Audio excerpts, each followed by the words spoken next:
नमस्कार, आदाब, सत श्री अकाल। लाइव नेशन 7 में आपका स्वागत है। मैं शादाब मलिक। अगर अभी तक आप लोगों ने हमारे चैनल को सब्सक्राइब नहीं किया है तो ज़रूर सब्सक्राइब कर लें। बिहार में धरना प्रदर्शन आम बात है। रोज़गार का मुद्दा बहुत ही ख़ास होते हुए भी बिहार में आम है। जो प्रदेश बिहार युवाओं का प्रदेश है, देश में प्रथम स्थान ज़रूर रखता है, मगर बेरोज़गारी की मार से लगातार छात्र यहाँ जूझ रहे हैं, लड़ रहे हैं, आवाज़ उठा रहे हैं। और एक बार फिर पटना के गर्दनी बाग में अनियोजित कार्यपालक सहायक संघ बिहार आमरण अनशन आवाज़ लगा रहा है रोज़गार की। और ऐसे में जो बड़ी बात है कि छात्र नेता दिलीप कुमार भी इनके साथ उतर गए हैं। वो भी सड़क पर बैठे हैं, हाथ में पोस्टर है, हाथ में वही मांग है रोज़गार को लेकर। हम जानेंगे दिलीप से भी कि आखिर क्या है मुद्दा और वो क्यों इन लोगों के साथ यहाँ सड़क पर बैठकर गर्दनी बाग में आवाज़ लगा रहे हैं। देखिए, इन लोगों के साथ बहुत नाइंसाफ़ी हो रही है।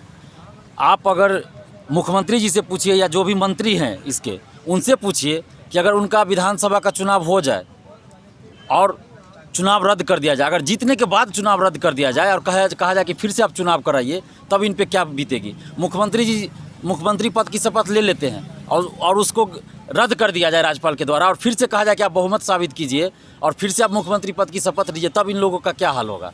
तो इन लोग का जो है सब कुछ हो चुका है, सिर्फ ज्वाइनिंग कराना है। सब कुछ हो चुका है, पैनल बन चुका है, मेरिट लिस्ट बन चुका है, सब कुछ है। और 16-17 जिलों में इन लोगों को रोक के रखा गया है और इन लोग को ज्वाइनिंग नहीं दी जा रही है। और इन लोग का जो पैनल बना, उनकी वैलिडिटी जो है 3 साल की है। 3 साल की वैलिडिटी बताया गया और समय पार कर दिया गया आजकल करते करते। और 3 साल अब पूरा होने वाला है दिसंबर में, और दिसंबर तक इन लोगों की वैलिडिटी है। उसके बाद इन लोगों को रद्द कर दिया जाएगा। इन लोग का जो पैनल है उसको रद्द कर दिया जाएगा। और इसके पीछे साजिश क्या है? पैसों की उगाही है।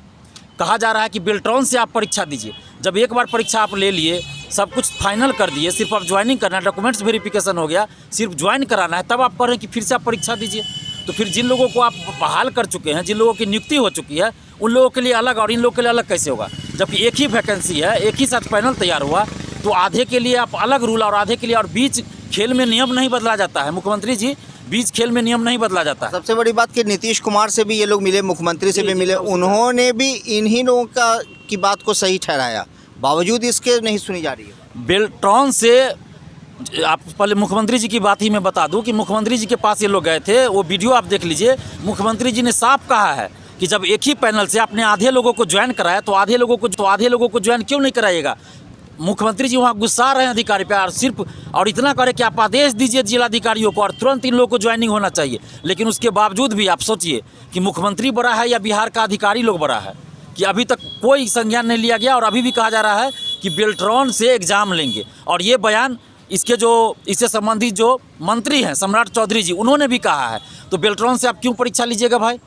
बेल्ट्रॉन से क्यों परीक्षा लीजिएगा? जब आप परीक्षा ले चुके हैं, मेरिट लिस्ट बन चुका है, सब कुछ हो चुका है, डॉक्यूमेंट्स वेरिफिकेशन हो चुका है, तब आप क्यों ले? तो बेल्ट्रॉन से क्यों लेंगे? इसके पीछे राज है। क्या राज है? 5 करोड़ रुपया बेल्ट्रॉन ने हाल ही में डोनेशन दिया है मुख्यमंत्री राहत कोष में। ये 5 करोड़ रुपया कहाँ से बेल्ट्रॉन के पास आ जाता है भाई? जरा सोचिए। और बेल्ट्रॉन को ही क्यों दिया जाता है? STET में बेल्ट्रॉन को दिया गया ऑनलाइन एग्जाम के लिए। फ़ोन आता है डायरेक्ट, हेलो मैं बेल्ट्रॉन से बोल रहा हूँ, 2.5 लाख रुपया दीजिए, आपका मेरिट लिस्ट में नाम आ जाएगा। रिकॉर्डिंग है, सब कुछ है। वही हाल इसमें भी किया जा रहा है कि लोग को परीक्षा लेने के नाम पे बरगलाया जा रहा है, गुमराह करके। बेल्ट्रॉन से हम परीक्षा लेंगे और क्या करेंगे? तो पैसा लेंगे। जो पैसा देगा उसका बेल्ट्रॉन से जो परीक्षा होगी उसमें पास कर दिया जाएगा, जो पैसा ले लेंगे उसको फेल कर दिया जाएगा। तो इसलिए बेल्ट्रॉन का सहारा लिया जा रहा है, यानी कि बेल्ट्रॉन के कंधे पे बंदूक रख के चला जा रहा है और पैसे की उगाही की जा रही है। या तो मुख्यमंत्री जी को ये बात पता नहीं होगा कि मंत्री और अधिकारी अपने स्तर पे ये कर रहे हैं कि बेल्ट्रॉन को देके और पैसा उगाही करना चाह रहे हैं, या फिर मुख्यमंत्री के संज्ञान में रहते हुए ये सब हो रहा है। तो फिर जनता दरबार में जब ये लोग गए थे तो मुख्यमंत्री जी दिखावा कर रहे हैं, यही हो सकता है। तो आप मीडिया बंधु जाके थोड़ा सा मुख्यमंत्री जी से पूछिए। आज भी जनता दरबार लगा था, संभवतः अब तो ख़त्म हो गया होगा, आज जनता दरबार भी लगा था।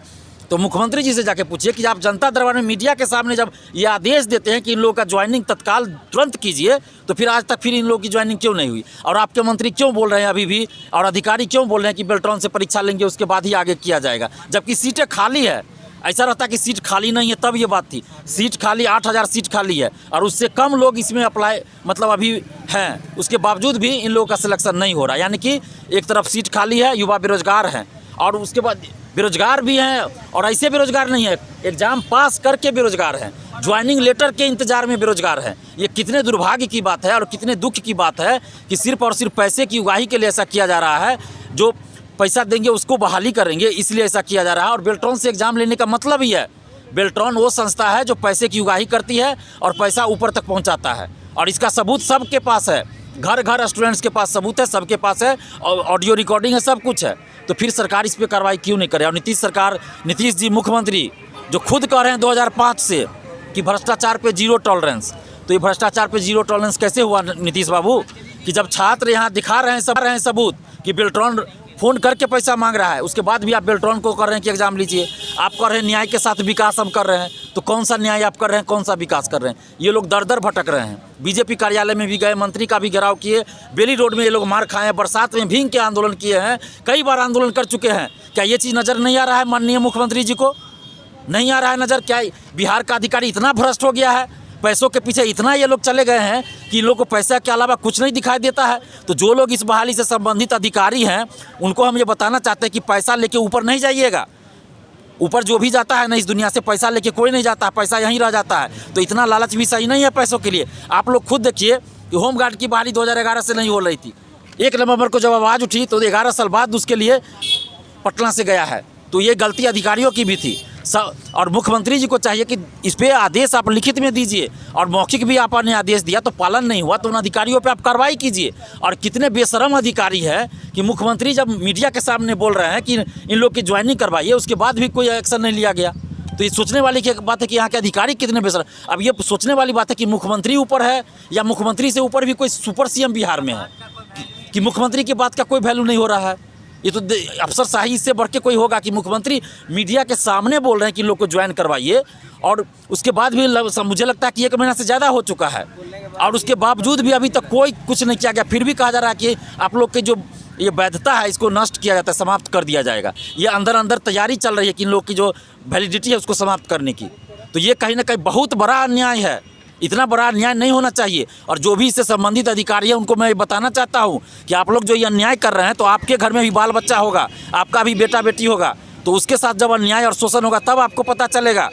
पैसा लेके आप ऊपर नहीं जाइएगा, और पैसा से आप मकान बना सकते हैं, अपार्टमेंट बना सकते हैं, बड़ा बड़ा होटल बना सकते हैं, लेकिन पैसे से आप बच्चों का तकदीर नहीं बना सकते हैं, बच्चों की किस्मत अपने बाल बच्चों की नहीं बना सकते हैं। तो इन लोगों की बद्दुआ आप लोग के बच्चों पे पड़ेगा। तो इतना जान लीजिए कि अगर ऊपर कोई भगवान है जो देख रहा है, तो इन लोग के साथ जो आप अन्याय कर रहे हैं, शोषण कर रहे हैं, उसका असर आप लोग के आने वाली पीढ़ी पे पड़ेगा, आप लोग के बाल बच्चों पे पड़ेगा। तो इसलिए पैसों का लालच छोड़िए।